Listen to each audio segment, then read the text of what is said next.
حضور فرمایا گیا ہے کہ انسان کو اللہ تعالیٰ نے اشرف المخلوقات بنایا ہے، یعنی اس کو ایک طرف تو قوت فیصلہ کا اختیار دیا گیا ہے خدا تعالیٰ کی طرف سے، اور دوسری طرف خدا تعالیٰ فرماتے ہیں کہ میرے حکم کے بغیر کوئی پتہ نہیں ہل سکتا۔ تو کیا اگر کوئی انسان کوئی برا کام کرتا ہے تو کیا اس پہ خدا کی رضا شامل ہوتی ہے؟ نہیں،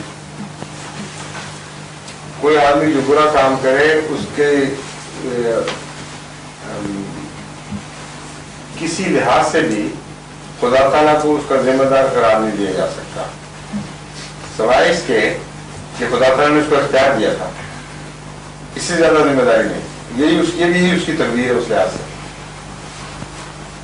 ایک بچے کو آپ اجازت دیں یہ کام یوں کرے یا یوں کرے، میٹھی چیز کھائے یا کڑوی کھائے، وہ کڑوی کھا لے اور یہ بتا دیا جائے اس کو پہلے کہ یہ کڑوی ہے اور اس کو پتا ہو کہ کڑوا ہوتا کیا ہے، تو اس لحاظ سے تو آپ ذمہ دار نہیں ہیں، اس نے خود یہ فیل کیا ہے۔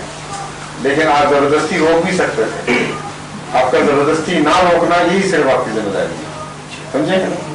اسی طرح اللہ تعالیٰ کا بندوں سے تعلق ہے، جب خدا نے خیر و شر دونوں کی اجازت دے دی تو اجازت کی حد تک ذمہ دار ہے خدا، کسی طرح نہیں۔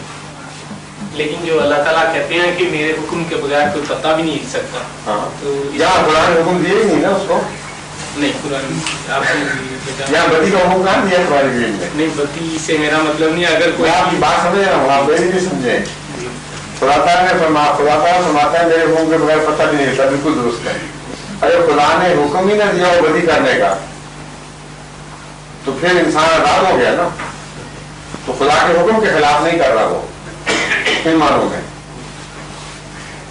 اگر حکم دیا ہو بدی کا تو پھر وہ مجبور ہے، لیکن یہاں خدا نے حکم کو اٹھا دیا ہے، یہ اور صورتحال ہے، یا حکم کو سسپینڈ کر دیا ہے اور اس کو اختیار دے دیا، یہی حکم ہے خدا، اور یہی حکم چل رہا ہے۔